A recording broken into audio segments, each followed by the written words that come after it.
Hey, long time no see, folks. Welcome to Rough Start, where we here at Rough Magic Games teach you how to play a different tabletop role-playing game every episode. That's right, we run through it so you don't have a rough start. My name is Charlotte, I use she, her pronouns, and I am a professional GM with Rough Magic Games, a collection of many more professional game masters for hire.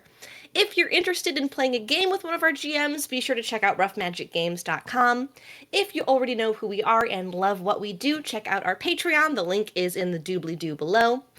I love exploring the wide world of pen and paper role-playing games, and tonight, get your vac suits on, everyone, because my guest is... Hello, all. My name is Brian Cross. I use he, him pronouns, and I am part of the collective that runs Posthuman Studios and also the co-creator of Eclipse Phase, a game of transhuman conspiracy and horror and sci-fi. We're just all the things. Oh, just all jumbled up in there in a wonderful stew of role-playing game. Yeah. All the stuff the spooky gamers like. Oh man, and now I'm pegged as a spooky gamer. Oh no. I've watched the other episodes. You've already pegged yourself as an aficionado of horror, so that's true. Spooky gamer, goth bitch. Yeah, it's all it's all here. Yes, that is right. We are talking about Eclipse Phase tonight. Brian, I'm so excited to have you on the show. Thank you so much for joining us. And we are going to dive into this huge tome of Eclipse Phase, 2nd edition. Yes. It is large and in charge. So, but also, large and in charge. You should show off the best feature, which is the ribbons. It does have lovely little ribbons you can use as bookmarks. It has 2 of them, in fact, for all of your rules lawyering needs. That's right. Never lose your place again. Never lose 2 places. But if you need 3 places, then you're out of luck. Then you got to go to the Post-its. Yeah. So as mentioned, Eclipse Phase is a role-playing game of transhuman survival. It is a detailed science fiction exploration of uncertain futures that investigates the nature of transhumanity as it transforms itself physically and mentally into something post-human.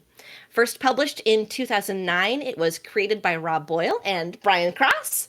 It won an Origins Award and a couple of Ennies that year as well. The 2nd edition followed 10 years later in 2019 and is published by Posthuman Studios.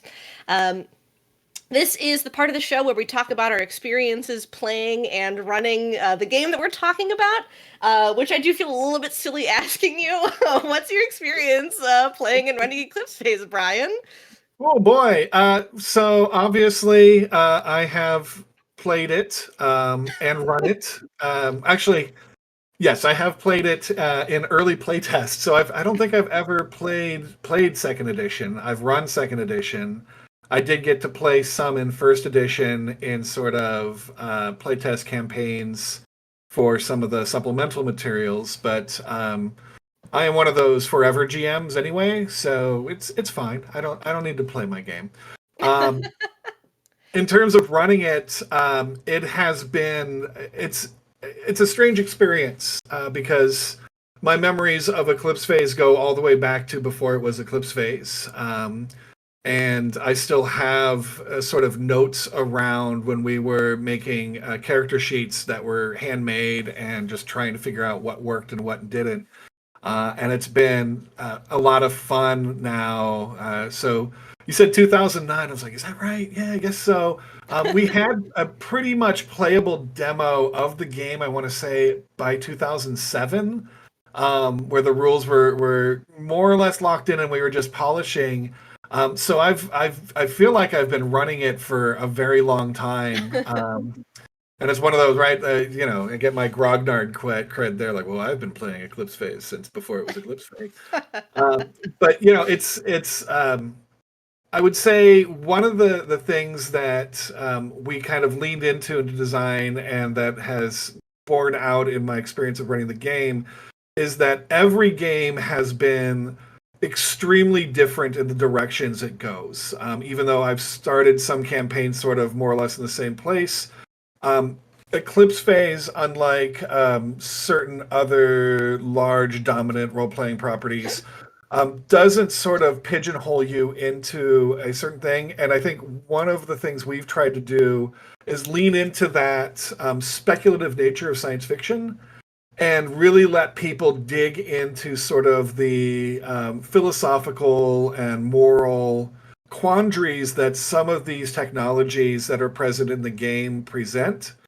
And I'm sure we'll be talking about that because they are mechanically represented as well, which was somewhat of a challenge. But the idea of what would be the implication of these technologies, and it's always fun to see where players go, right? What technology do they really glom onto, or what concept do they glom onto and decide to run, right? And so we've had campaigns where everyone decides they're a clone of each other.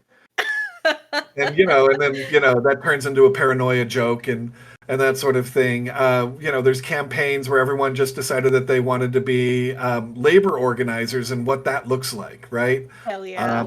Of course, you have your classic the firewall campaign where we're preventing atrocities from being unleashed, but that always then gets into discussions of, well, where is that line? Like what is something that is a danger to humanity, or what is something that may be a necessary next step in the progress of humanity, and how do the players playing the characters that they're playing see those things and filter them through those experiences? Absolutely. Yeah, the speculative aspect certainly shines through. Yeah, I as I was doing my research for this episode, I was going back through some old notes from an old Eclipse Phase campaign, and I was like, oh yeah, I've played a bunch of Eclipse Phase, and I realized I had forgotten that that whole campaign that I played in that my notes were from was Eclipse Phase First Edition. So I've never been a player in Eclipse Phase Second Edition before, but I have run it a couple of times. There is an excellent pre-written adventure in the back of the quick start rules that I have run a couple of times for people who wanted to dip their toes into Eclipse Phase, and I had a blast running it.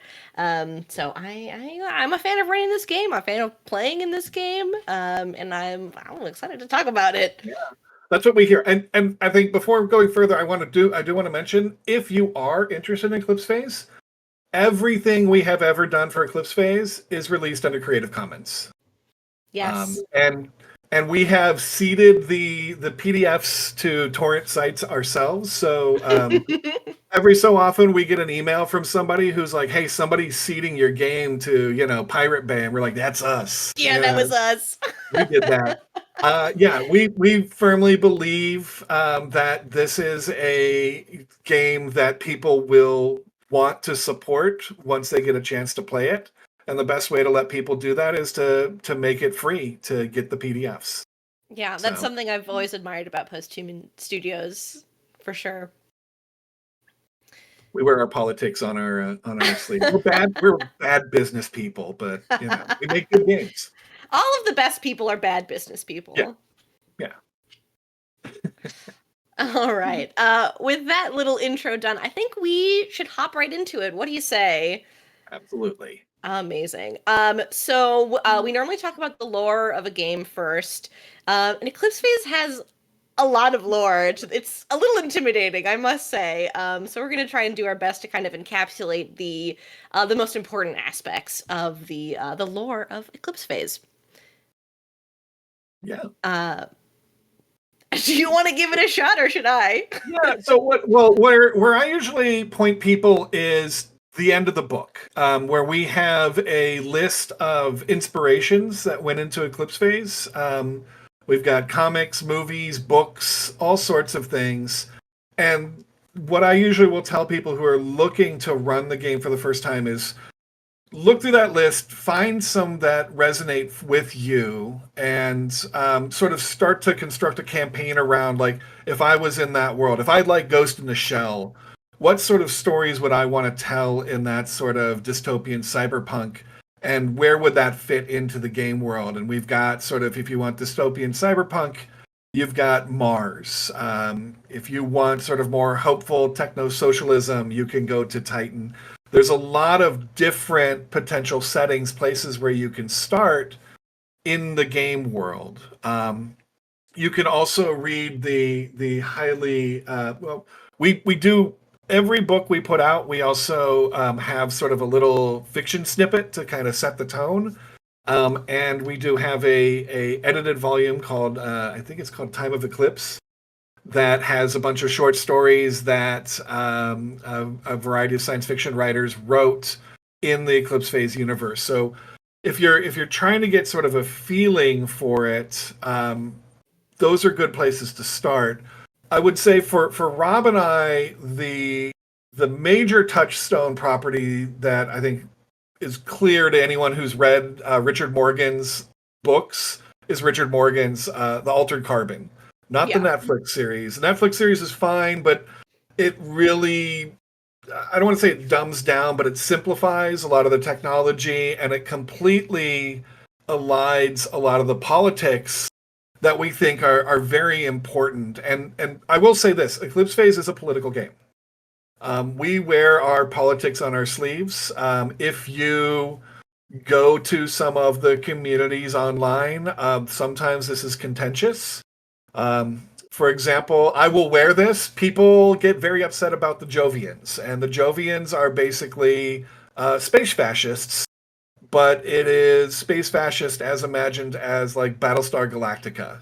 So they view the rest of transhumanity as inhuman monsters that need to be wiped out, but they are themselves extremely conservative, extremely sort of theocratic fascist, and people don't like it because, you know, they name their stations things like Ronald Reagan and Pinochet, right? So they have very and Ayn Rand gets dropped, right, a lot in there. So there's a lot of people who, particularly sort of the sci-fi leaning libertarians, who don't like that. And to them, I'd say, look, that's fine. There's several hundred more pages of the book if you want to play it. Or, you know, we're not forcing anybody to play anything, but we think that it is a damn fine game and that the politics are part of that, not a separate portion of it. So the game gets better the more you include that. Absolutely. I was also going to say, I'm trying to scroll through here, and I forget if there's sort of a short snippet of fiction called "In the Time of Eclipse" that kind of sets out in person some of the important events that happened, and that gives you kind of, you want just the shortest version, it's that. But you know what I really tell people is look at the inspirations that we had, find ones that resonate with you, and kind of design around that. For GM, for players, obviously you want to talk to your GM.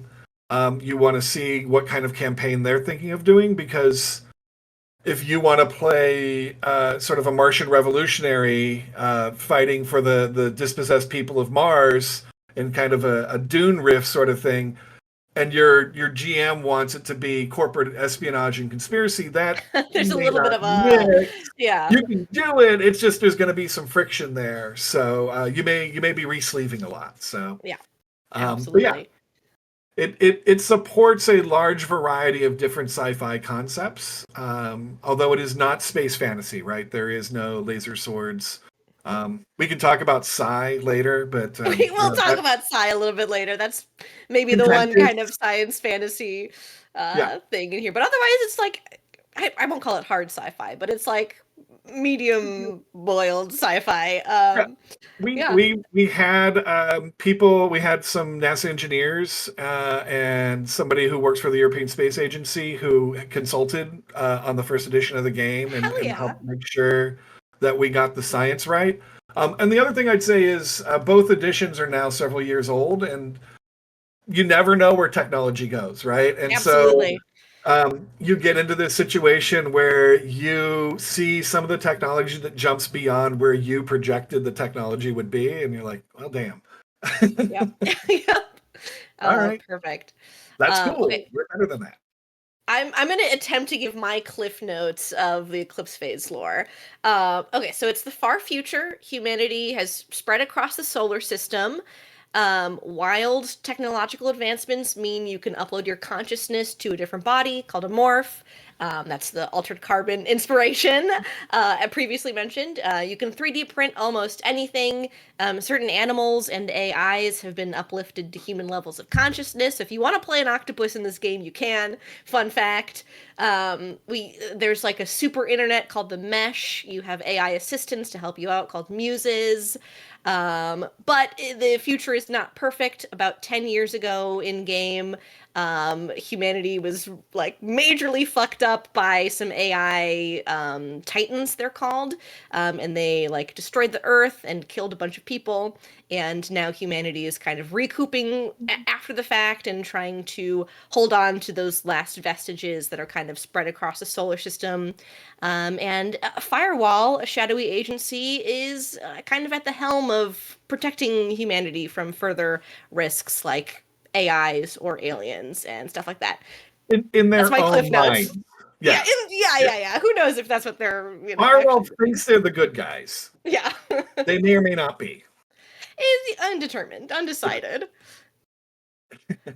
Yeah, and I think the other thing, and I don't know how spoilery you want to get, but there is a conspiracy element to it too, which is why did the Titans do what they did?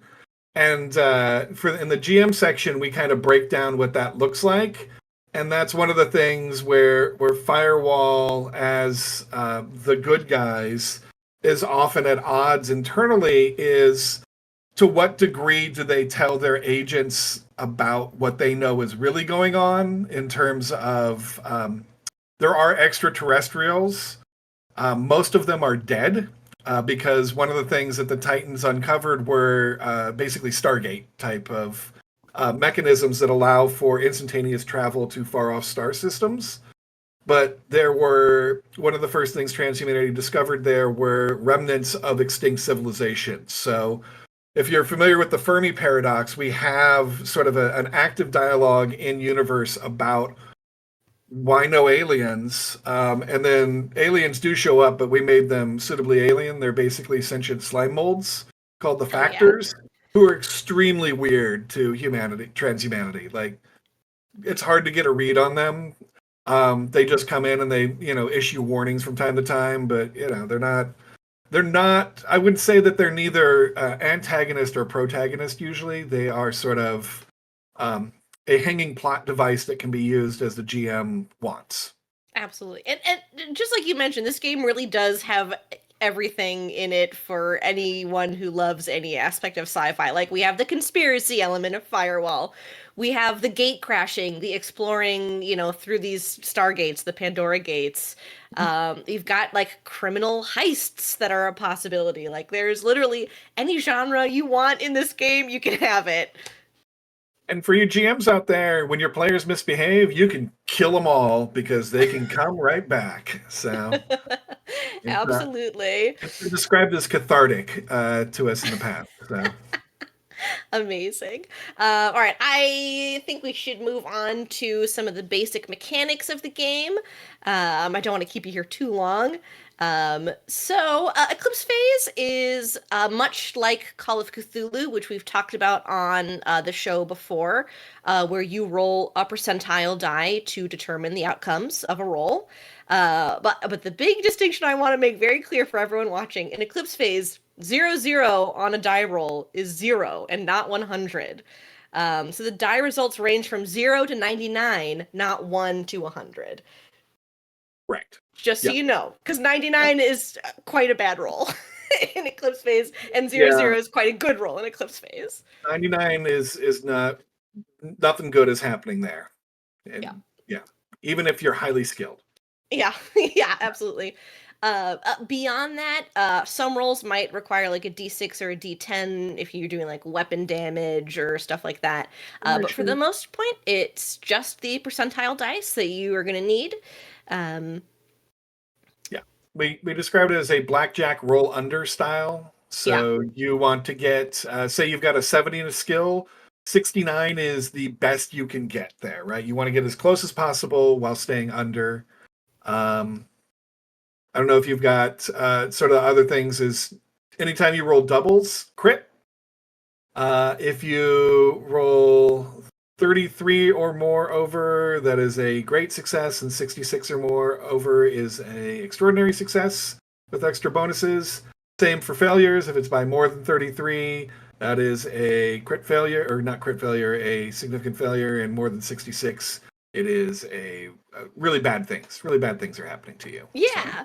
So to kind of extrapolate on that a little bit more, so we are rolling against a target number that is based on your character's skill, their aptitudes, or their rep network score, which we'll go into in a little bit. But say you have a skill that is at 75, and you roll a 70. That would count as a double superior success since it's above 66, but still succeeds.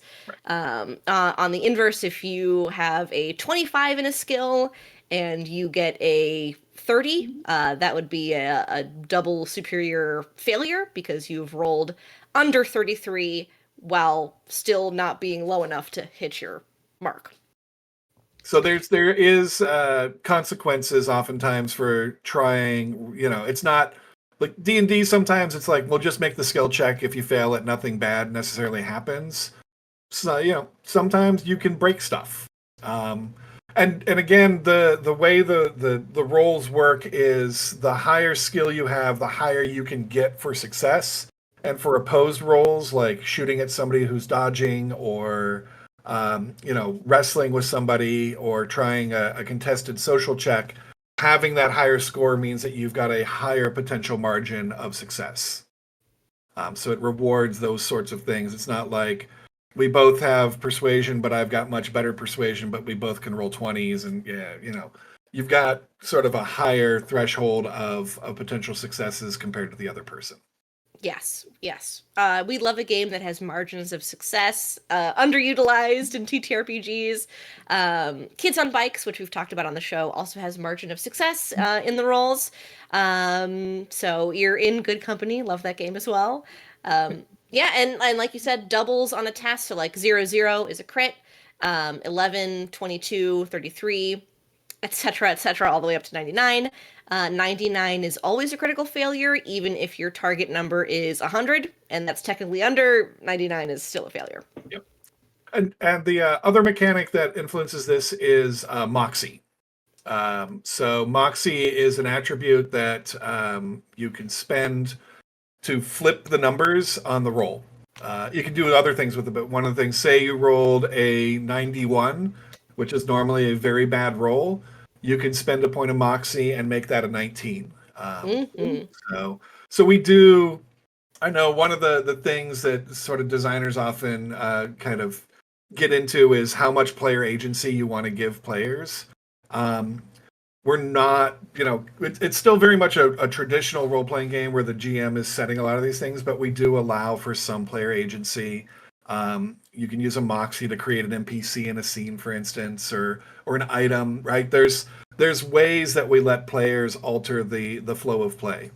Yeah, I think for as crunchy as Eclipse Phase is, it gives a shocking amount of player agency, and that's something I really appreciate about it.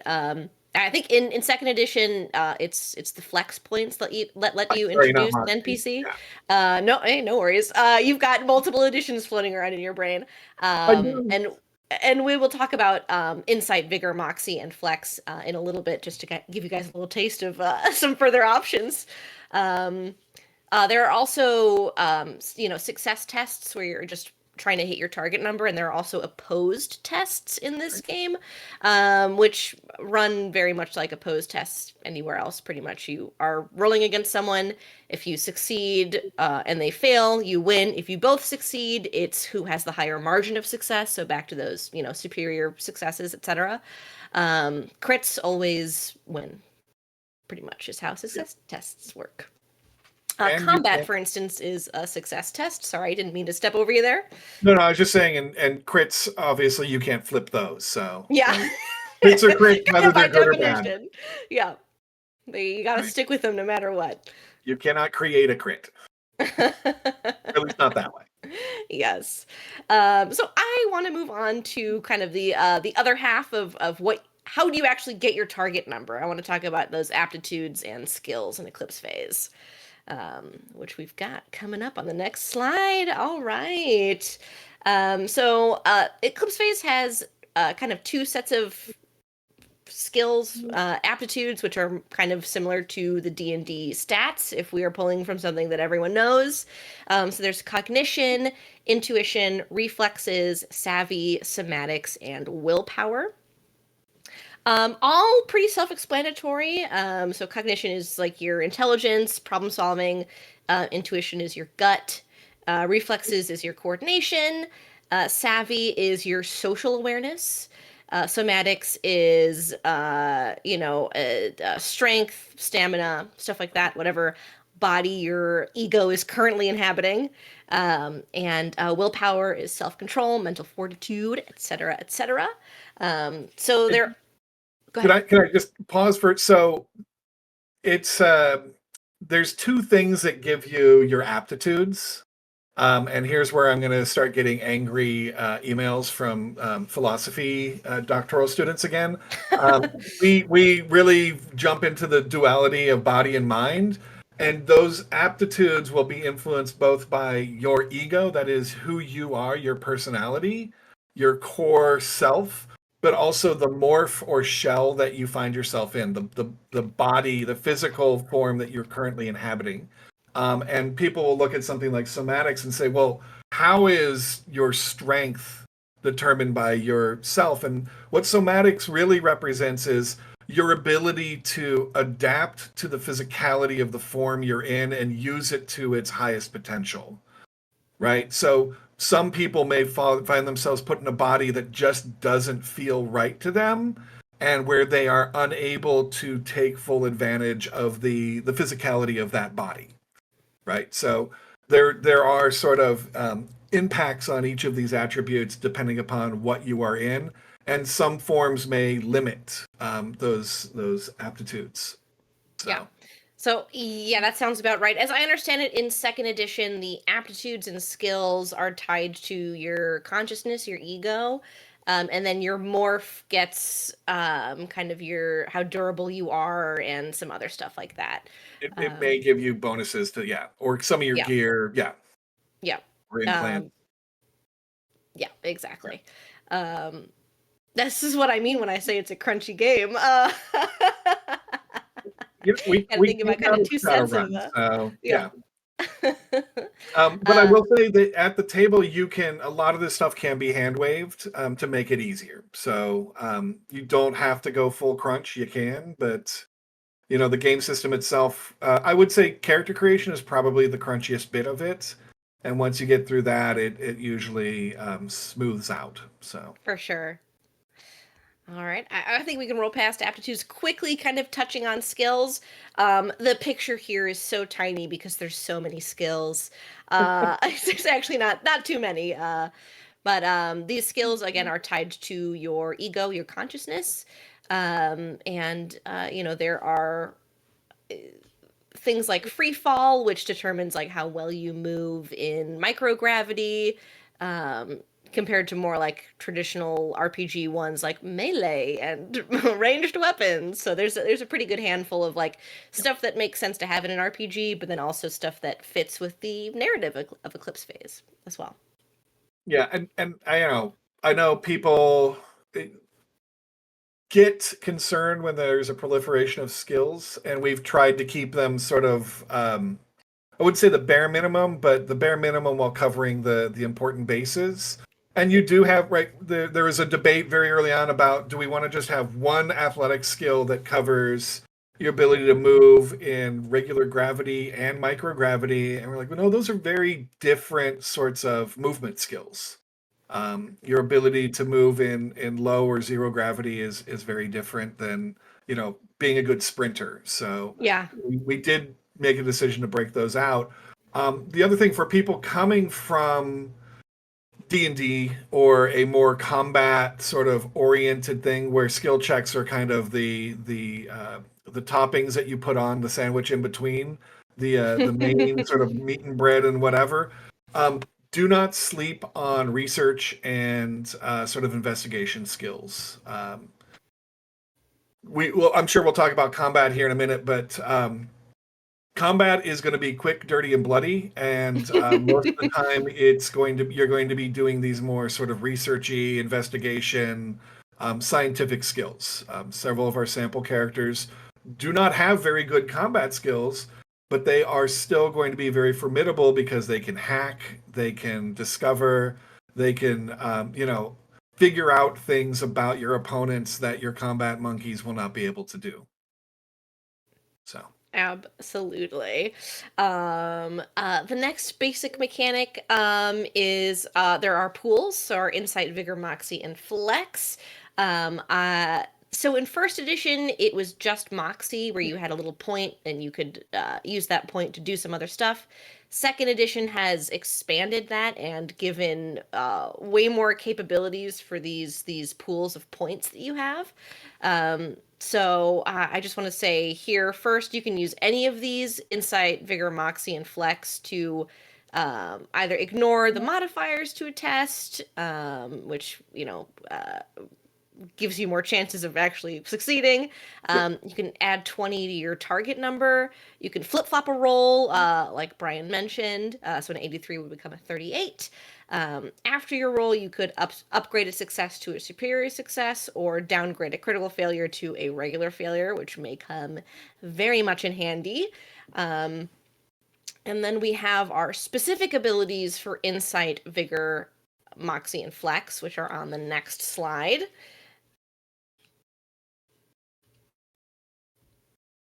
There they are. There they are. So we've got... Well, let me see. I need to be able to read them as well, but unfortunately don't have all of these memorized. I'm trying to pull up the PDF right now because I also do not have all of them memorized. Let's hit that quick start. Let's see. All right. There we go. So Insight, you can use it to grab initiative. So you basically win initiative by spending an Insight pool. You can take an extra combat action. You can acquire a clue. For Moxie, you can ignore a trauma, which is sort of a wound that you have taken, a psychic wound. You can refresh your reputation. So that allows you...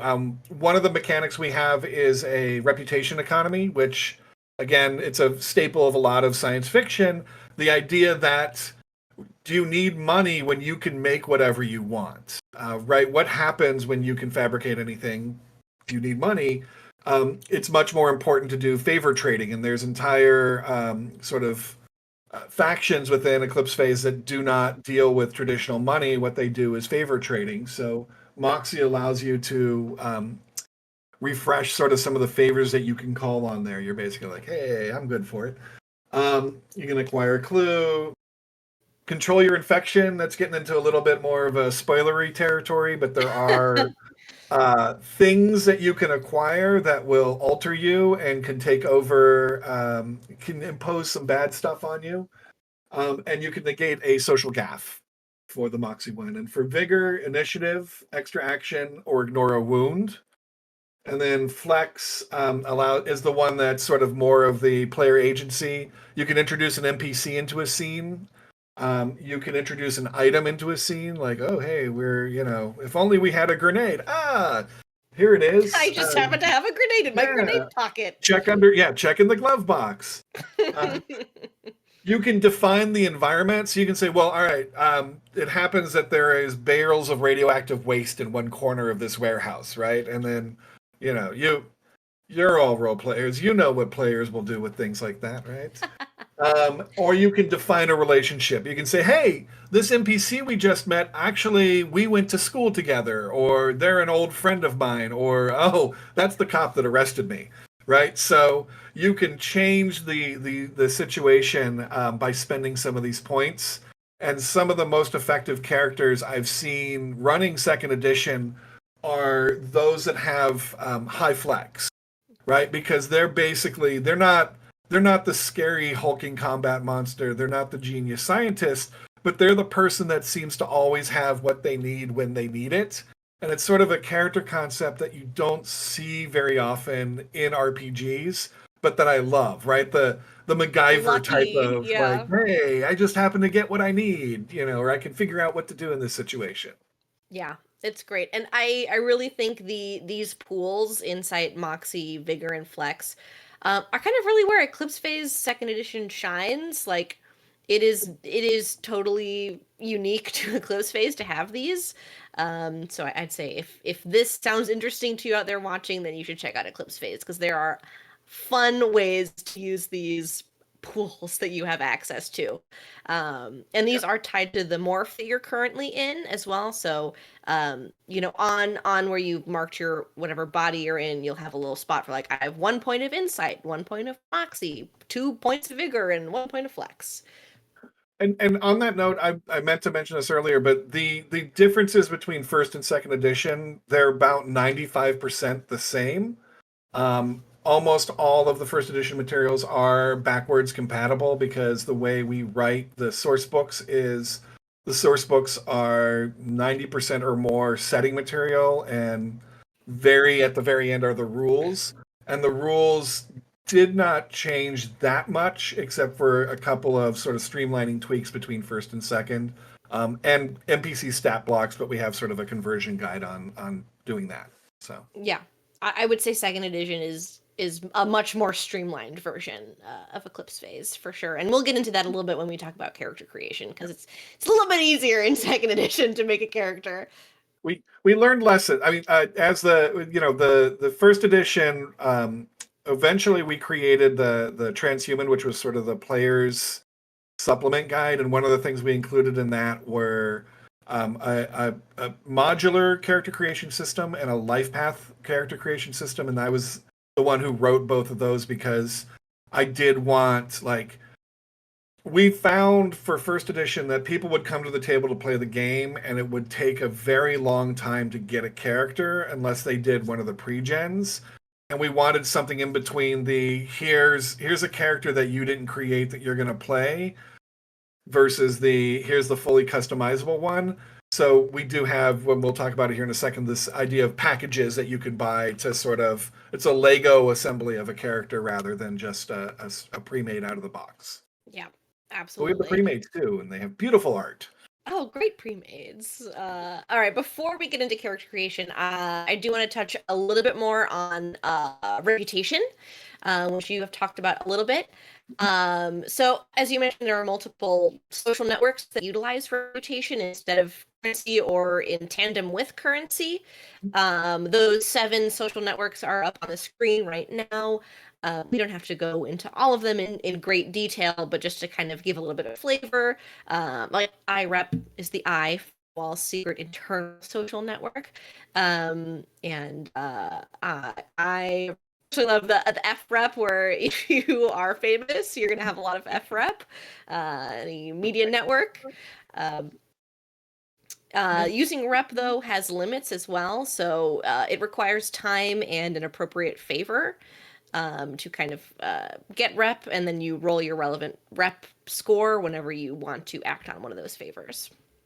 Oh man, rep. I'm still traumatized. Almost 20 years later. Rep. I can clearly recall while we were doing some of the design work on first edition with the rep of going through for frequent walks around Wicker Park in Chicago, trying to figure out, like, how do you mechanically represent this idea that people owe you favors and you owe them favors in a way that doesn't just reinvent money, right? And it and I'll be honest, Rob and Adam are gonna, like, man, don't admit this. I still don't entirely like the way we did it. I still think there's a better way of doing it, but it gets the idea across, at least nominally, that money isn't everything. There's some things you can't buy your way out of. And that the other thing that rep does is it says, look, if you're going to be a jerk ass murder hobo, there's consequences for that. Yeah. And some of these places, it doesn't matter if you're a jerk ass murder hobo with thousands of gold pieces. These people aren't going to talk to you because your values and belief are so oppositional to the way that they live and conduct their lives that they regard you as a monster for being so focused on money solves everything. So rightfully so. sorry, Wu-Tang. Yeah. Yeah. Yeah. I mean, that just means there will eventually be an Eclipse Phase 3rd edition, and the reputation system will be perfect in it. Oh yeah, sure, yeah. I had 20 years to think on it, and I'm still not, uh, don't like where I can go with it. So yeah. yes. So that is just a little light touch on the reputation system in Eclipse Phase. The last thing I want to touch base on in terms of like the basic mechanics of the game is there are mechanics for hacking and using the mesh, which is the sci-fi future internet. You can use it to online research and things like that in the game. There's a whole huge section in the book about using the mesh and hacking. I don't think we have time to get into it, but I'm just letting all of you know that if you want to play a hacker, you can, because there are rules for it in the book. But if you don't, there are simplified rules for using the mesh that I highly encourage. If you don't have somebody who wants to get into the nitty gritty, that's fine. And you can do sort of simplified mesh use and hacking where it's more kind of like hand wavy. And I would say the mesh section may be where Eclipse Phase wears its sort of lineage the most. I mentioned before we started recording that Eclipse Phase was originally a pitch for 4th edition Shadowrun. And so some of the ideas that went into the wireless mesh in Shadowrun sort of informed this in the way that we brought that over. Because one of the reasons that we needed to update to 4th edition from 3rd edition Shadowrun is 3rd edition Shadowrun still had the Matrix was wired. And we're in the early aughts at this point where everyone has wireless technology, and people were like, this is a crap future if I still have to plug in. That is so funny. So one of the big sort of design missions for 4th edition Shadowrun was to create a wireless matrix. And then we said, all right, well, what would that then look like X number of years in the future? So, nice. Which originally, and this is the other thing that if you ask, I'm not going to answer, which is what year does Eclipse Phase take place in? That's up to you. It's in the future. Who knows? It's 10 AF, 10 after the fall. Yeah, when did the fall take place? Earth got blowed up, so yeah, we lost all the time calendars. doesn't matter anymore. The serious answer to that is it takes place as far in the future as you need it to. Yeah. For wherever you think is plausible. I would say that one of the original operating codes for Eclipse Phase was Shadowrun 2600, but then we decided that it's probably not 600 years in the future. That would be very, very weirder than we're able to prognosticate, but it's sometime in the future, 80, 90, 100 years. Future. Yeah, the future. Who cares? I mean, it's not like, you've got something happening at this point. There are Easter eggs of people who currently are alive wandering, or people who claim to be people who are currently alive wandering around the Eclipse Phase universe. I think the one that people bring up the most is Lady Gaga exists in Eclipse Phase. Wait, I don't. Wait, hold on. Explain. Nope, that's an Easter egg. You. All right, hold on. She exists under her. She's not in the core book. I'll tell you that she's not in the core book. She is on an exoplanet. So. Okay. If you do a search on gatekeeping or gate crashing for little monsters, you'll find her little community that she runs. Oh my god! Or at least somebody claiming to be Lady Gaga runs as part of this, artist colony anarchist squat on an exoplanet. So. Oh, that is so fantastic! I love that so much. I can't even begin to say. But I think this is where we will take our little break.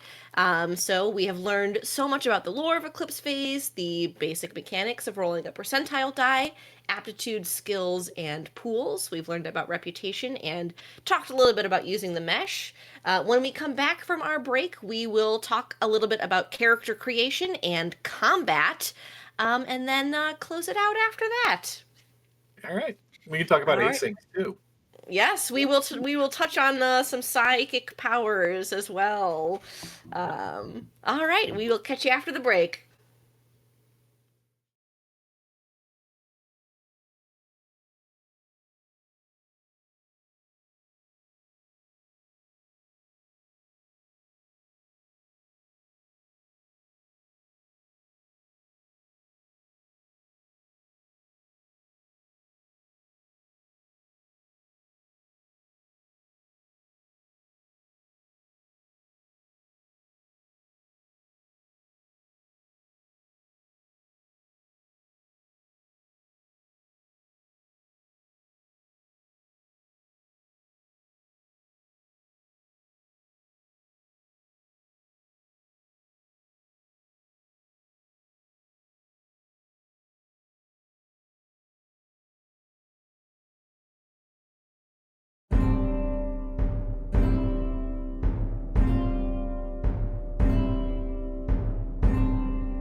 Hello and welcome back to Rough Start. Tonight we are talking about Eclipse Phase Second Edition with Brian Cross of Posthuman Studios. Before the break, we talked about the lore of Eclipse Phase, the far sci-fi future. We talked a little bit about the basic mechanics of rolling percentile dice with your aptitudes and skills.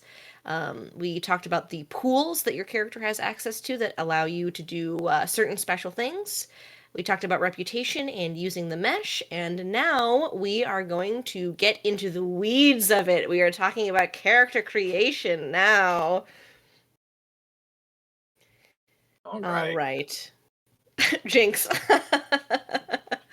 The first thing for character creation I want to state, and we've talked about this before, but just to make it clear, there are two things going on in Eclipse Phase. Your ego, which is your mind and your personality, which your aptitudes and skills are tied to, and your morph, which is your physical or virtual digital body, and your durability and your pools, and a couple of other things are tied to your current morph.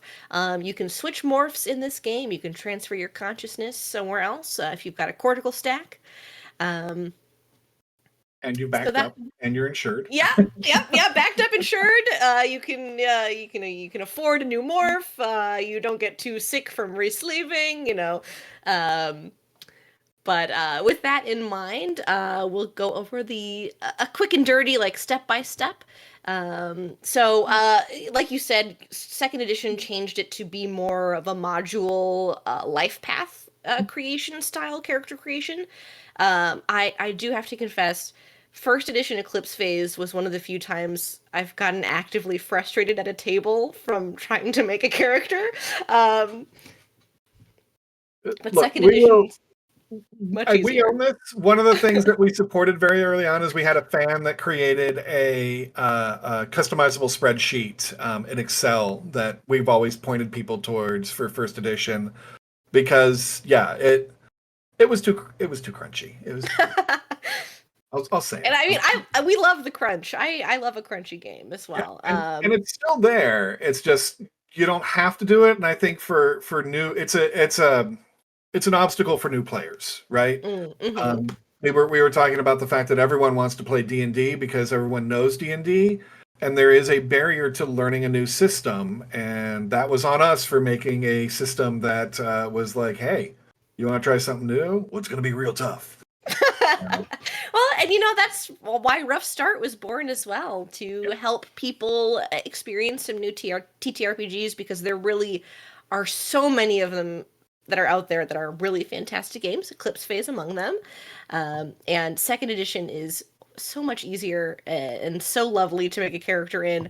I'm a huge fan of this like modular life path style. So to dive into it, the first step of that life path is to choose your background. So for example, if you choose the hyper elite background, you get some skills associated with being a member of the hyper elite. Or if you choose the uplift background, which means that you were an animal who was uplifted into human sapience, you get to choose some relevant skills based on that. Yeah, it's Uh, basically where did you grow up? But it doesn't like if you're hyper elite background, it doesn't mean that you have to be a hyper elite. It doesn't mean that you're the face or the celebrity in the party. It's just it comes with a bucket of skills and things, traits, and some fields. And the other thing I wanted to just quickly mention for people who are sort of like, where's this handy dandy little thing that you're showing on the screen? oh Page yes, 38 in the core PDF. So page 38, baby. you're The core PDF bookmark on that one.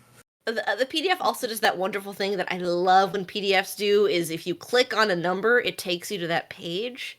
Thank you, Oh, Adam. mwah. Brilliant, That is amazing. all Adam Jury, our wonderful graphic design layout uh, person of all trades who does everything to make it look beautiful. So Amazing. Fantastic. Yes. So the background is the first step. The next is to choose your occupation. So you can be like an academic, you can be a scavenger, et cetera, et cetera. Those get you some skills and traits, same as the background. Um, choosing an interest, which is step 3, also does this. So if you have the artist interest, you have some skills relevant to being an artist. There's also a slacker interest, which I love, kind of the bon vivant type laissez-faire slacker interest. You next Nothing wrong with that. choose. What was that? Yeah, nothing wrong with that. Oh, Yeah, nothing wrong with that at all. That's what I you wish can my make life yourself was. in the future. Yeah. Not that I'm assuming people are slackers. I can make myself in the. Yeah. After you kind of get those 3 life path options down, you choose a faction to belong to. You select a template for your aptitudes. This is just saying, like, you have X, Y, Z in, cog, semantics, blah, blah, blah, blah, blah, blah. They very helpfully let you just pick a template to assign your numbers to. Makes it very easy. Yep. And I will say, kind of, we've sort of danced around it, but this is a game about transhumanity. So you're not making a normal person generally. You can if you want. Those are what are called flats. And a flat is basically somebody who's going to die in the first combat encounter. But um, the baseline assumption is that almost everyone in the universe has been fitted with a cortical stack, which is the piece of software that allows them to upload their consciousness and download it into a new body, and that those bodies have all been genetically modified to some extent to be smarter, stronger, faster, more coordinated, more resistant to toxins and disease than sort of baseline humans would be. Yes. And people are like, well, what if I didn't want to do that? Well, most of those people died on Earth because they had no way of getting off Earth. Yeah. So there are some, but they're very rare because almost everyone lives in extremely hostile environments. Yep. And not being able to adapt to that is, as they say, an evolutionary dead end. Yeah. So. Yep. And that's why you adapt or die, as they say. Yes, that is the transhumanity aspect of it, for sure. Where were we? Number 6, I think. Yes. Yep. After that, you total all of your skills from your background, occupation, and interest. At this point, nothing can go above an 80 on your scores. But if you do have the same skill twice from like your background and your interest, you can add them together, just so long as they don't go above 80. They're additive, and if you do go above 80, you can reassign those points somewhere else. Yeah. So nothing is wasted when you add up your skills. And you can go above 80 later through character advancement, but just we don't want people like with 100 in firearms to start because I can almost never miss. It makes it really unbalanced, and it makes it much less fun for everyone who doesn't have that. So yeah, absolutely. To min-max into something extremely specific. Yeah, Reaper with 100 firearms. Oh, good. Yeah. Woo! After you total your skills together, you pick what languages you speak. And you get a free flex point at character creation, which you can handily use to create an NPC, describe something in your environment, etc., etc., etc. Really taking a direction your GM wasn't intending for that session. Yeah, it's the derail point. Yeah. Yeah, I think it is worth mentioning that from a GM's perspective, I would not recommend running Eclipse Phase as your first time GMing.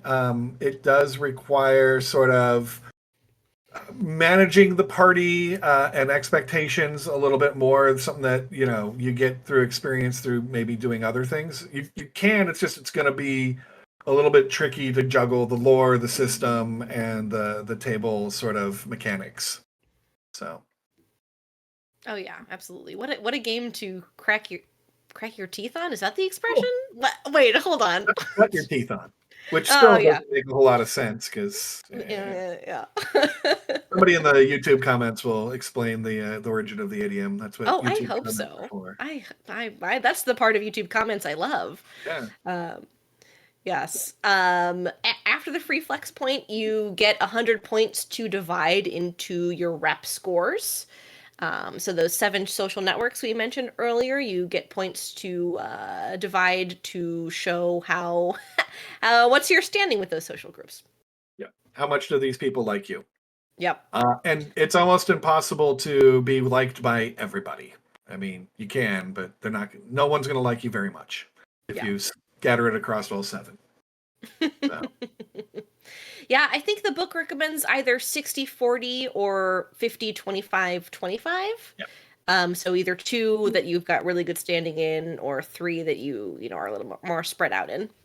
And your faction is going to determine that to some extent. And I'd mention that some of the pre-written adventures, which are all excellent, do give sort of different goals, which are sometimes conflicting goals, depending upon the faction composition of the party. So faction does matter often for role-playing purposes. Absolutely. After you have divided those rep score points, you can further customize your character. So if you do love character customization, there is still customization options in Eclipse Phase 2nd edition. I love when games have a trait system that are either positive or negative. And you can either, you spend your customization points to buy a positive trait, or you get customization points back if you get a negative trait. I love taking negative traits in order to get more positive traits so much. Well, they create great roleplay experiences. Yes. So, and we've got some real, I think it's safe to say we have some traits and flaws that you do not find in any other game. I on that note, the character I played in the 1st edition game was an alpha fork of someone else. So an alpha fork is a copy of someone's brain, audience. And he had the trait enemy because they fucking hated each other's guts. So yeah, that's I mentioned earlier that there's some philosophical things that people get into. If you can upload your consciousness as data, then you can copy that consciousness multiple times. In fact, there is a criminal syndicate called the Pax Familiae, where they are all clones and digitized conscious copies of the same person. So you're always dealing with the boss, but sometimes the boss decides that they don't like what the boss has said. And it brings up this, what happens if there's other yous out there? Who owns your stuff? Who gets to make decisions? It can get real weird real quick. And what happens if one of the yous is an octopus? So yeah, it gets complicated real quick out there. These philosophical questions. But fun. Oh, so fun. Oh my goodness. So fun. I mean, I love philosophical questions and role-playing them. So if you also like role-playing philosophical questions, audience, then you'll get a kick out of Eclipse Phase. The old D&D grognards right now. Yep. Dice and graph paper, damn it. So, nothing else. Nothing, no. Well, after you've customized with those positive and or negative traits, you figure out your derived stats, and I've got another slide for these derived stats to go a little bit more into them. Page 46? Page 46! Woohoo! Give it up for page 46. Yeah, there's a couple, and what these are they're basically, there's hit points, hit points, but it's a little bit different. So one of the things that both Rob and I really loved is going way back here. Is there used to be a sort of fantasy game called Earth Dawn, and I think there's still versions of it kicking around out there. But one of the great things about Earth Dawn is it said, all right, it doesn't make sense that if you've got 100 hit points and somebody hits you for 99, that you're just as healthy and hale as you were at 100. Mm-hmm. At certain chunks of health, you're going to take damage and not be as capable as performing what you previously were.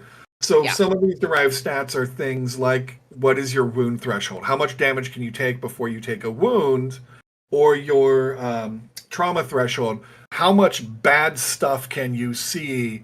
And for people that are familiar with Call of Cthulhu and Delta Green, right, there are things out there that will break your mind. There's also just traumatic events. Like if somebody kicks you out of an airlock and you're floating in vacuum for a few seconds until your friends can rescue you, that's traumatic.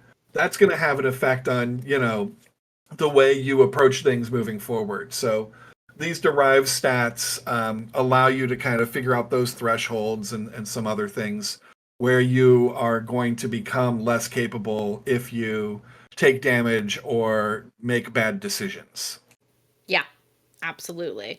I do also want to share, I think I skipped over this, but while we're talking about derived stats, sometimes you will make an aptitude check, and that is derived from whatever your aptitude is, times 3. So, like, if you need to make a cognition check and your cognition is 20, you would multiply that times 3 to get 60, and your target number would be 60. That kind of falls under derived stats, so I just want to throw that out there real quick. And what those are really for those instances where there isn't a hard and fast skill or other mechanic that covers it. So again, if you are a GM that's trying to sort of streamline things, this is a way to kind of say, all right, we're not gonna try to house rule or figure out. We're just gonna do a derived stat check. Yep. Perfect. But yeah, the derived stats are about either your body or your mind's durability, basically. And your initiative, too. And your initiative, yeah. Can't forget about initiative. Yeah, Can't forget about initiative. Hey, there we go. Aptitudes and derived stats. Look at that. And then there is one. Might as well. Do you want to talk about asyncs right now, or do you want to save that for later? You have that later.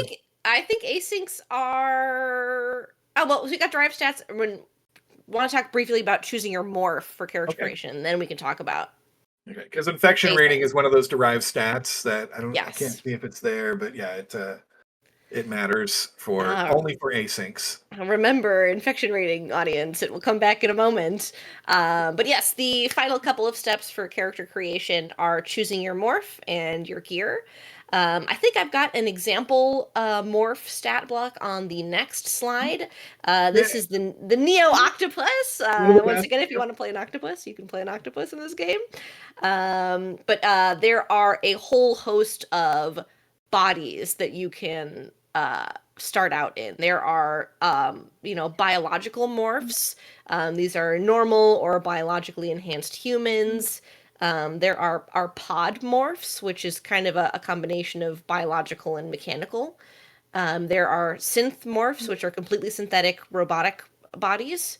And then there are infomorphs, which are just solely exist in the digital space. So you can play a sentient, sapient AI and just have a digital body in this game as well. Make sure one of your friends picks up the Ghost Rider module so you can hang out around, share their experiences to some extent. Yep. Take over if they go unconscious, Absolutely. And I would say if you, even if you're not planning on playing it, if you like some of the inspirations here, check out our morph recognition guide for some fantastic art of all of these morphs and sort of descriptions of them. One of my favorite things of working on Eclipse Phase is getting to see the art that comes in from our artist, because it is good awesome. art. So many options for morphs to play. And we can see here examples of the derived stats as well that are tied to the morph, the wound threshold, WT, durability, and death rating, DR, on there. And our pools, Insight, Moxie, Vigor, and Flex. There we go. So we're taking all the things we've learned previously and exploring them here. Look at that. It's always good when it flows somewhat naturally. I try really hard to make it flow somewhat naturally. Absolutely. I mean, yeah. No, it flows very naturally from the both the core rulebook and the quick start guide. All right, and now we'll talk about asyncs. All right, so asyncs are one of the, I would say, more controversial parts. Anytime you claim to be a hard or even semi-hard sci-fi game, people are like, well, there better not be goddamn psionics in it, because that's just space magic. Every sci-fi needs Jedi. I'm just going to say it. They all need Jedi.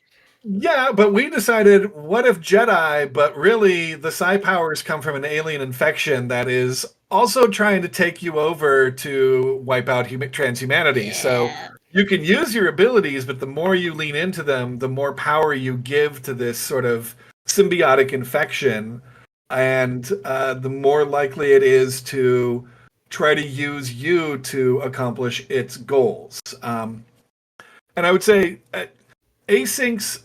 First of all, I love asyncs. I drafted a lot of the first iteration of the rules for asyncs. I would say they originally were much darker.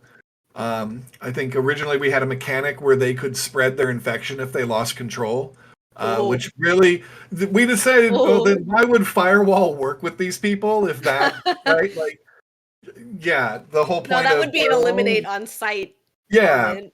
moment. And what we ended up doing is saying, all right, player characters can access sort of the lower level psi-ish talents that we have here, but the really powerful stuff you have to give yourself fully over to the infection and become, and that's sort of an NPC level. So adversaries can do things to alter reality. And the way we sort of explain it is this is a quantum infection, so it is able to operate across multiple modal realities at once. And some of what it does is sort of probability shifting because it can look at branching paths. Some of it is being able to look backwards. So one of the cool skills that almost all of every async picks up is one called Grok, which Elon has now ruined. But right, this idea that it's basically object reading. You can pick something up, and by using your infection, you can sort of get impressions of where this thing has been and what it's been used for. Very handy when you're dealing with alien technology. Yeah. But yeah, for the most part, asyncs are very light touch. Most people are not going to be able to spot an async on sight. And even when they use their powers, they are often non-obvious uses. And if it really bothers you that much that it's space magic, you can just leave it for the NPCs because, it does make for truly frightening adversaries. Yeah. And the reason we're talking about this during our character creation section is that async, ASYNC for anyone wondering at home, is an option you can choose for your interest, step 3 in your character creation process. I think you can also pick up psi powers elsewhere as well. Yes, some of the backgrounds and then the customization points. Yep. Yeah. So, and asyncs are definitely an advanced concept. They have because of the infection, they often have interesting interactions with some of the potential bodies. So, they function best with a wet brain. So. If you don't know what that means, you can read about it. And yeah. As opposed to a brain of circuitry and wires. As opposed to a silicon or some other brain. So however it works. Yeah. Yeah, I'm glad we got to touch on the psi powers and the asyncs just a little bit. There is once again a big old section on all the psi powers in Eclipse Phase. If that piques your interest, I encourage you to go read about them. And I think with that, we can move on to one of our last topics, which is combat. Can we, real quick, motivations? Because yeah. I love the motivation. This is a role-play mechanic. So the last thing you do is you start to think a little bit about who your character... Well, I mean, hopefully you've already been thinking about who your character is and what sort of person they are, but you also are going to pick a couple of motivations. And these are sort of, they can be highly specific or they can be very general, but they're things that you're either for or against. And they represent character motivations that can then be rewarded by the GM through roleplay. So when you play to your motivations, you can use that to refill some of your pools. You can use it to kind of get advantages in certain situations. And we have all of the sample characters have motivations that you can look at and feel free to copy. And then on page 47, there's also a long list of sort of other motivations. And these can be things like loyalty to your companions, right? People that have played Fate, these are a little bit like aspects in Fate, right? They're not quite as mechanically involved, but they still, it's those sorts of things where you would describe how you would describe the character's personality. These are the things that are important. These are the things that matter. So. Yes. Thank you so much for bringing the motivations up. I love them as well. I can't believe I forgot about them. In my notes, I missed over it, but I have step 13. What's my motivation? Written down. Yes, I think the motivations are a great little extra bit of rounding out who your character is. Now, once you've figured out everything else about them, what's their motivation? Yep. All right. Perfect. And I think now we can head over to combat. Oh, amazing! Oh, combat. Every TTRPG needs it. That is patently false, but Eclipse Phase has combat. I mean, people like shooting guns and stuff in the future, so we included Absolutely. it. So I would say before we jump into combat, it may not come off this way on the page, but combat in Eclipse Phase tends to be extremely quick and extremely deadly. You are not a bullet sponge.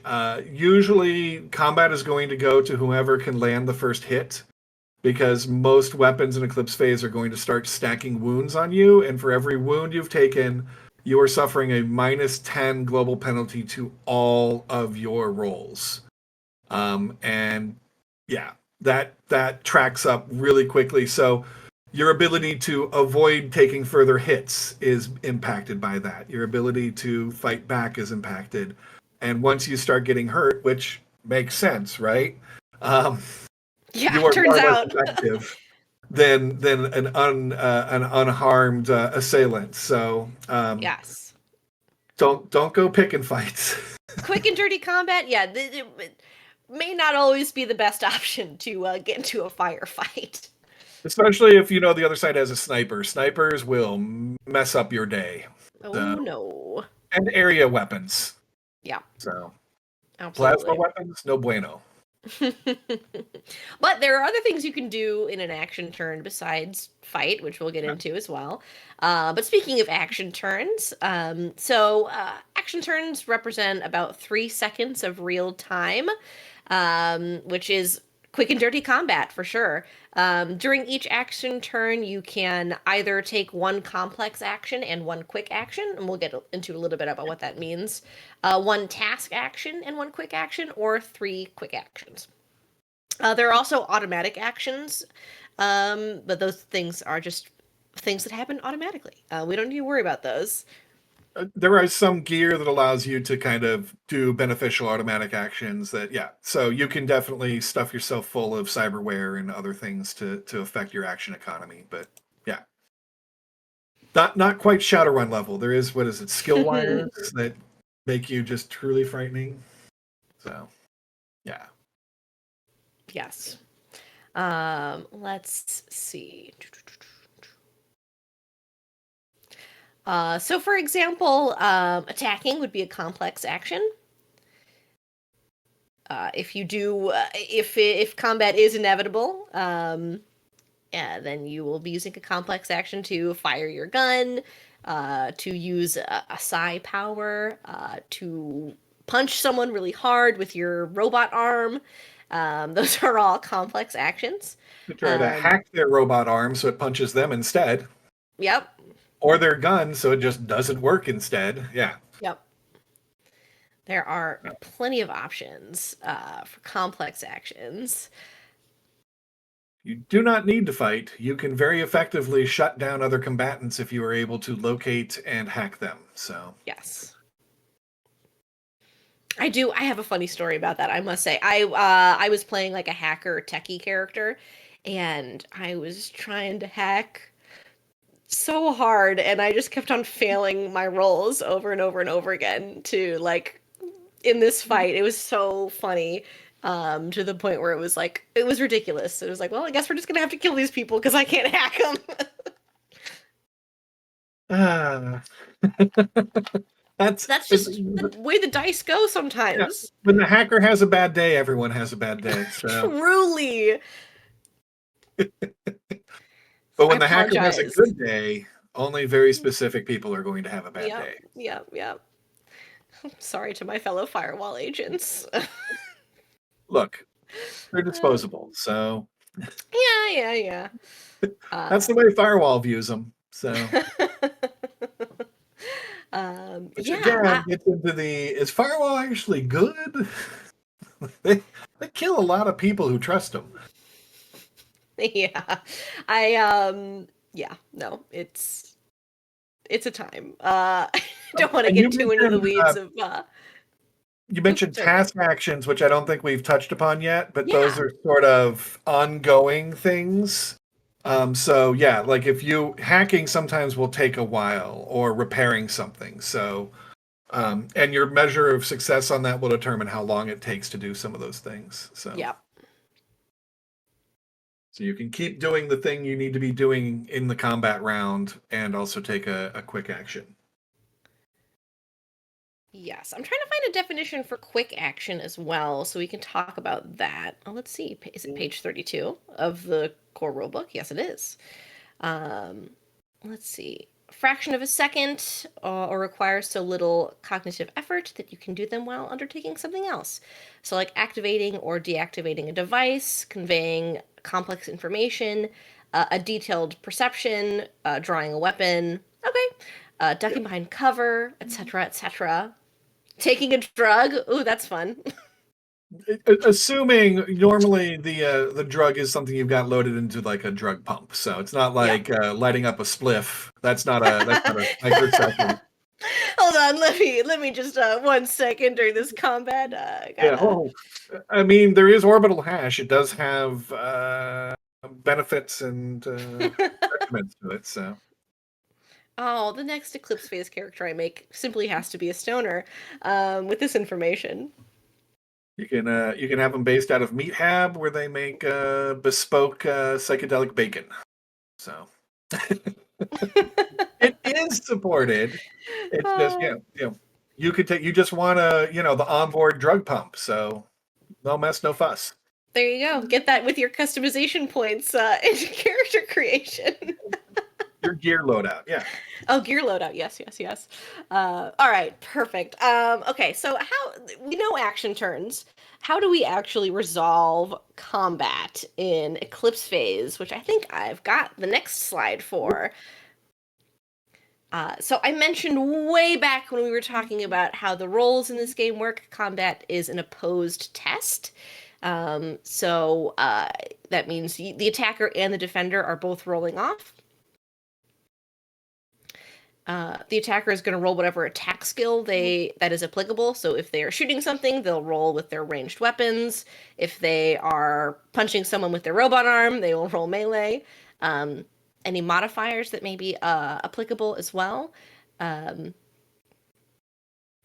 And this the gets into one of those rules that we don't make super clear, but you're going to talk about how you avoid it is with fray. You need to take some fray. Oh, I please, highly please recommend take it. fray. Yeah, don't. Fray is basically your ability to dodge, and fray is halved against ranged attacks because you're not dodging bullets that much. Yeah. So, yeah, It, again, firearms will kill you dead real quick. yeah. In character creation, you definitely want to take fray and like some perception skill, some research skill. Hugely important in Eclipse Phase to be able to dodge and think about things. The game of dodging and thinking about things. That's going to be our new tagline. So, Oh, excellent! You yeah, can just credit me and give me yeah. like 80% of the revenue from that. That'll be perfect. I mentioned that we make it all free. No, Well, 80% of zero, you don't have to worry about that. easy. Uh, There's that research skill coming in already. yeah. So yes, the attacker would roll whatever applicable skill.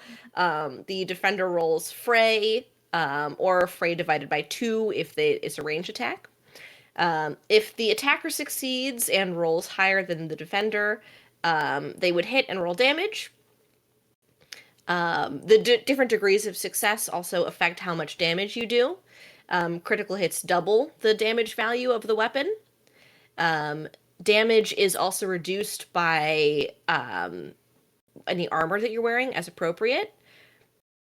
But keep in mind, a lot of places do not let you just roll around heavily armored. So, you know, this isn't Waterdeep. Yeah, it's one thing if you're, walking around, a heavily populated lunar colony and, fighting some X threat somewhere in the middle of nowhere. Yeah, and the armor that really soaks damage is going to be things like bulky powered armor, right? So if people, so another question we often get is, "Hey, didn't you guys just rip off The Expanse?" No, because we did not know about The Expanse until about 2011. When we first got the question of, "Hey, didn't you guys just rip off The Expanse?" And I want to say that either Adam or Rob has been in touch with the guys who authored it, who were like, "Hey, people keep asking us if we didn't just rip off Eclipse Phase, and we didn't even know what you guys were until somebody asked us that." So we had very similar convergent ideas, but not no part of The Expanse went into Eclipse Phase First Edition, and no part of Eclipse Phase went into Expanse, as far as I'm aware. So it's just great minds think alike. Yeah, I think we probably both were reading the same things, getting the same inspirations, and it went. And obviously, The Expanse is different, but it has a very, like, if you want to get the core aesthetic of Eclipse Phase, the TV show, they did it so well. Like the belters, hell yeah, like that's Eclipse Phase core right there. Love But the that. point I was making is the powered armor from The Expanse would be an example of armor that actually does protect you from small arms fire,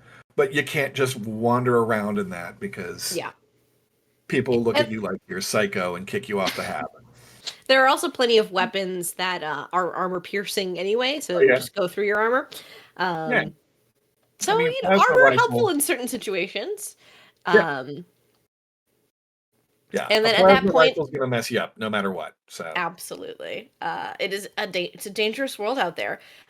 So once the attacker hits and deals damage minus whatever armor the defender has, the defender applies that to they apply any wounds they may have acquired. So a wound is specifically when you take damage from a single source that hits your wound threshold, which is one of those derived stats we talked about. And like you mentioned, they are cumulative and have negative effects, that -10 modifier to every roll that you make. It is bad to get a wound. Yeah, and you can take multiple wounds in a single hit. So if your wound threshold is 8 and somebody shoots you for 25, you've taken 25 damage and 3 wounds, and you're now operating at -30 to everything. Yes. Which means that you're probably going to get shot again real easy. Yep, absolutely. So, I forgot to mention initiative as well in this game. You roll a d6 and then add your initiative modifier. And that determines the order of who goes in combat. And you can use certain of your pool points to take the initiative. Insight, if you're doing like a mental action, you can take the initiative. And vigor, if you're doing a physical action, you can take the initiative with vigor. That's pretty much the quick and dirty for combat, I think. You roll off and then you make opposed rolls, and when you get hit, you get hurt. and for people who are, combat people, there is a ton of sci-fi weapons for you to play with. Mono whips, so many. and, beam weapons. Yeah. And all kinds of and I should also mention that, just shooting somebody, boring. There are things like foam immobilizers and horrible nanotoxins that you can throw on somebody that just starts to eat them away. So, and for you GMs out there, if you've got those players that are just walking around strapped all the time, always remember when they shoot and miss, where does that bullet go? And does it depressurize that area? Uh-oh, that's the other thing about guns in space. Yeah. You're going to depressurize your hab. Yeah. I mean, grenades are fun, but not on a hab. But at what cost? Right, yeah. Oh, look, explosive decompression. I can say words. Talking is hard. I understand. Yeah. There's lots of things that can go wrong when the guns come out. Yeah.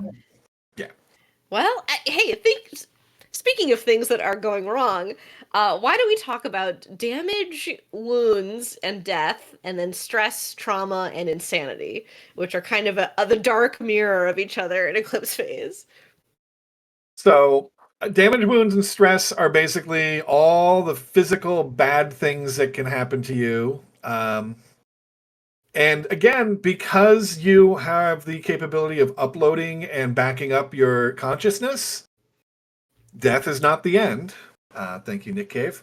There is the ability to come back, but there is a concept called lack. So you can come back from the moment of your death if you have a what's called a quantum farcaster in your cortical stack. Oh man, we're getting real jargony now. Yes. Yep. Which basically means is at the moment you flatline, your the entirety of your consciousness is copied and shot out into a backup center somewhere where you can be brought back. The downside is you come back remembering that you died, and that can cause you mental strain. Or you can come back from the last time you backed up, but then you have this lack, which is you don't necessarily know how you died. One of our sort of, actually, several of the adventures basically start in media res with the characters waking up from having been killed and having to figure out what killed them, how to avoid it happening a second time, and then how to complete the mission that they originally sent on. So it allows for some neat role-playing mechanics around here in terms of how did I die, or do I remember dying, and then what happened in between me dying and me waking back up, and am I the only one that woke back up of me? And am I sure that I died? Yeah. Maybe somebody just brought me back because they liked this version of me and not the version of me I became later on. So yeah, there's a lot of different things that can happen there. But again, the wounds are sort of the physical degradation of your ability to function.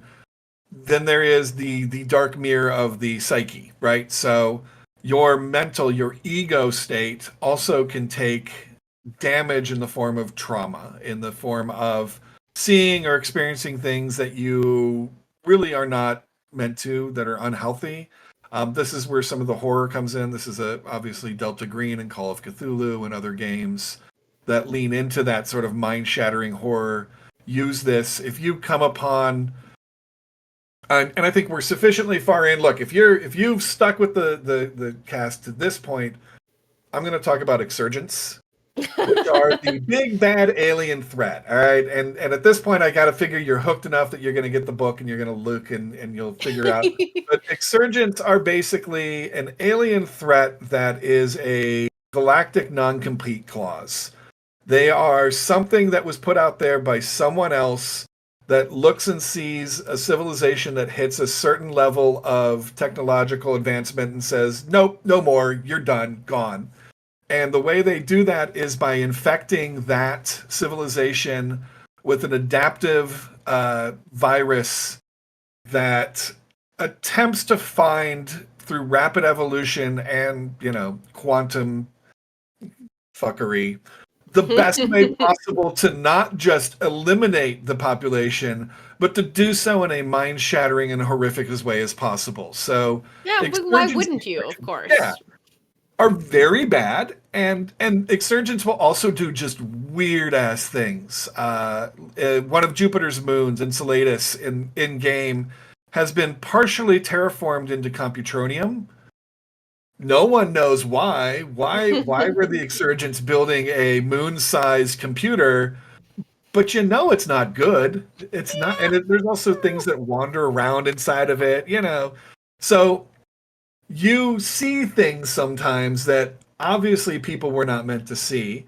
This can be the normal everyday trauma of seeing a friend get shot or being shot yourself, being thrown out an airlock, those sorts of things. Or it can be coming upon a bunch of infected cannibals who are devouring, each other as part of a ritual cannibalism thing that they think will make them stronger. So yeah, did we mention Eclipse Phase is a horror game? Yeah, this is not a game to run for your kids.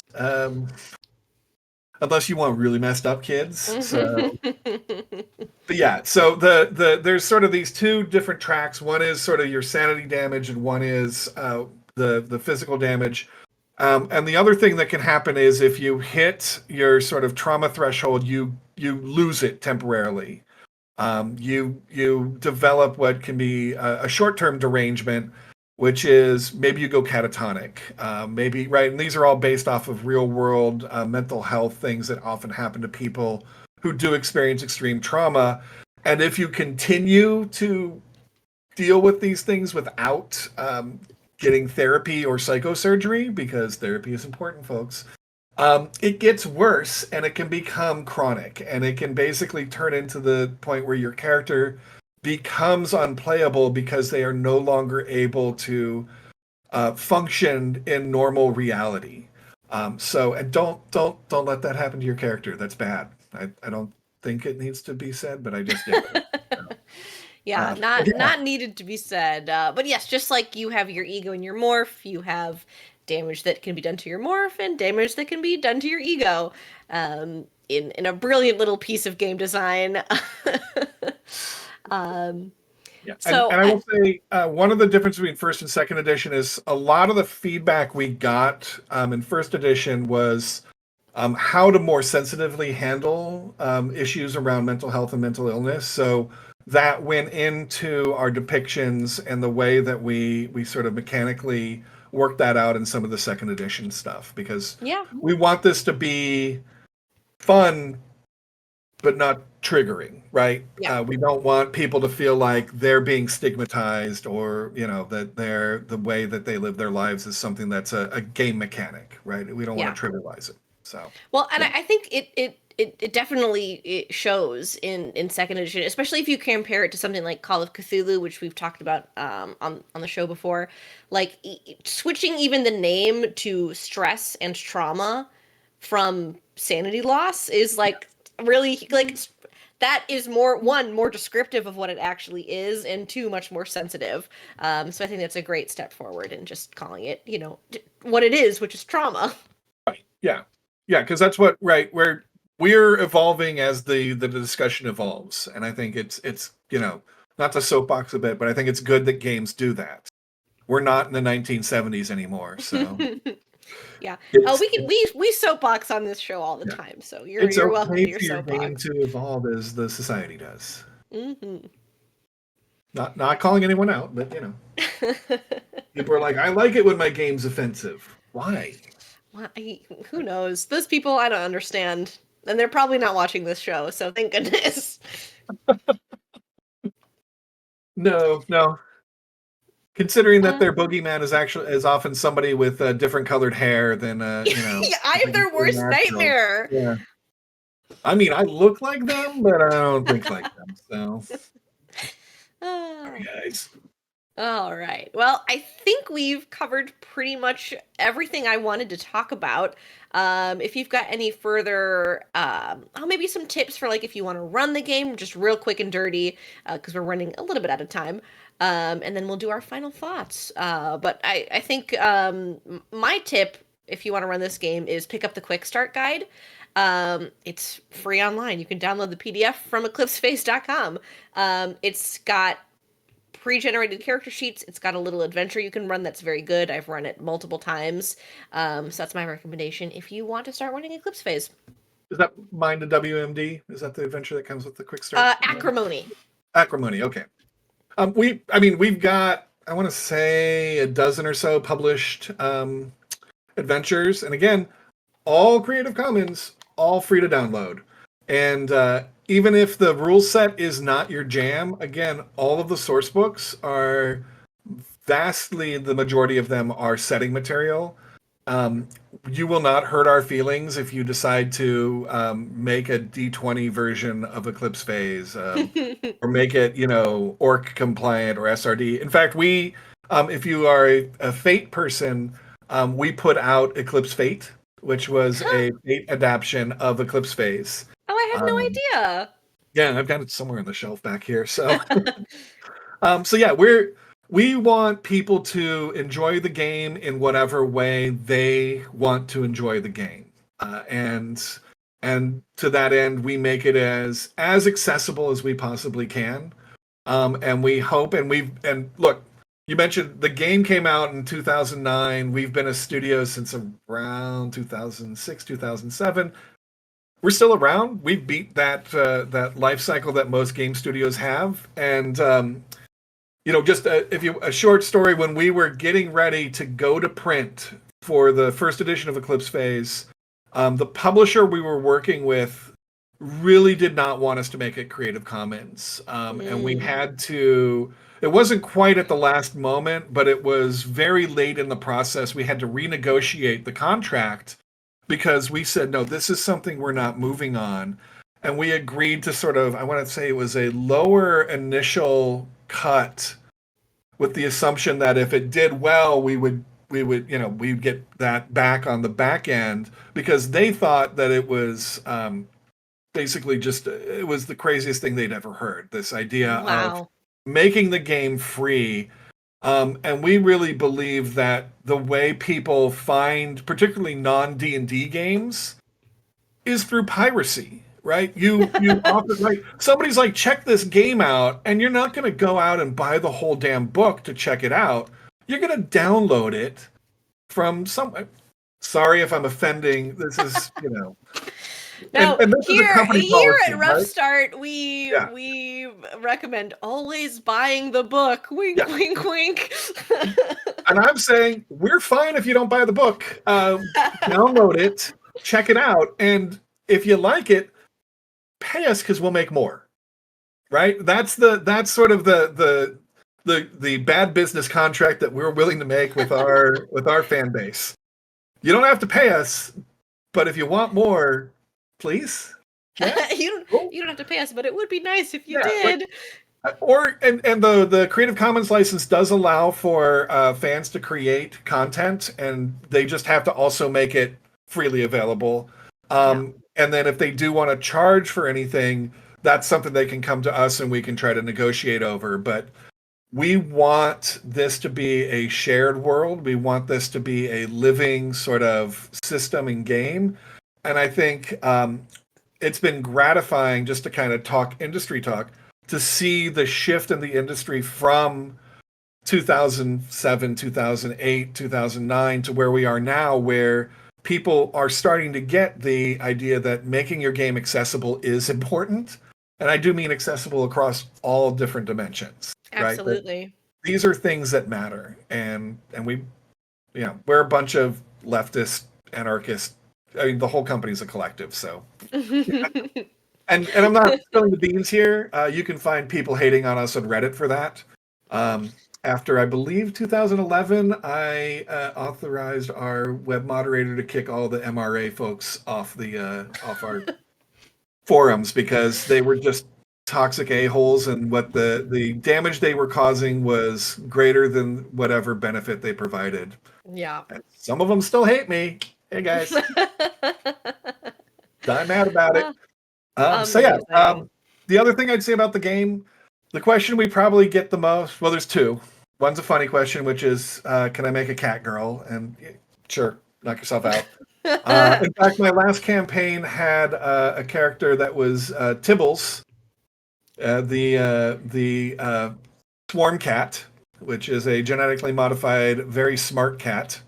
Oh my goodness. And Tibbles was just this artificial intelligence that occupied a cat body with opposable thumbs, which was terrifying.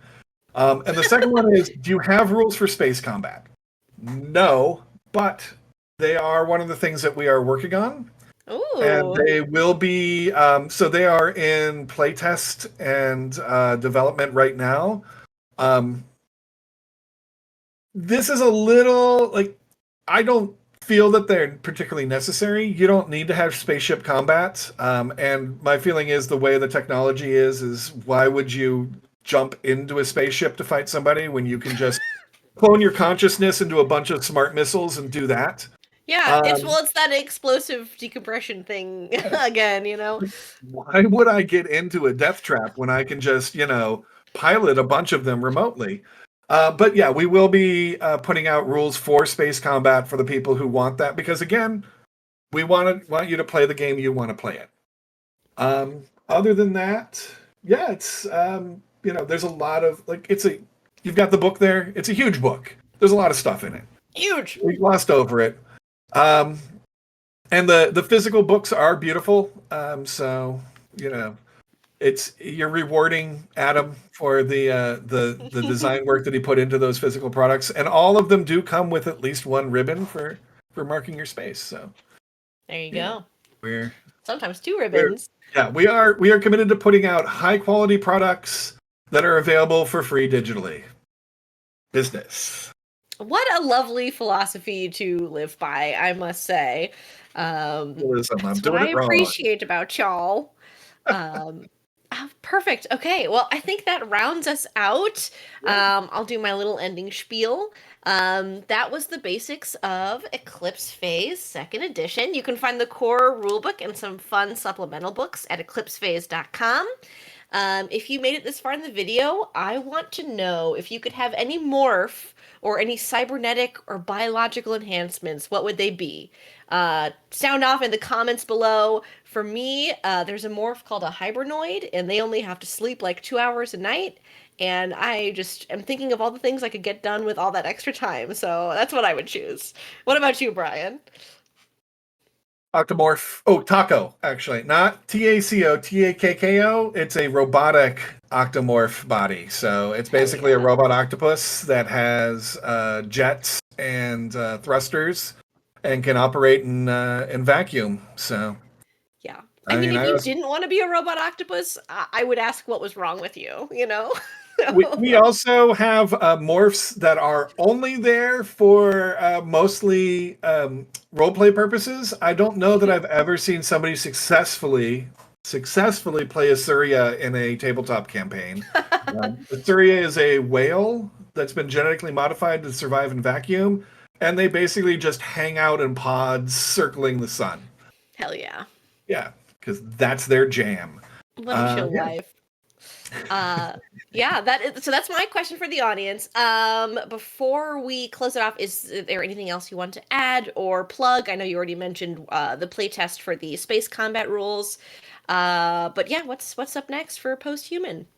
Yeah, so you can find our books in usually specialty game stores, and if the specialty game store doesn't have it, ask.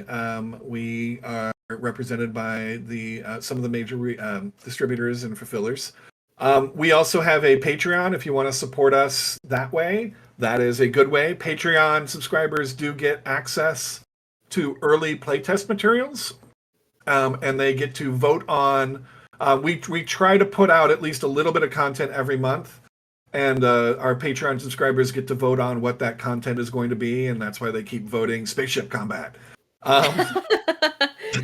And we're like, hey, we're working on it. We got it. And the other thing is we're going to be opening late pledges on BackerKit soon for character options, which was our last successful Kickstarter and is sort of the next hardcover book we'll be putting out.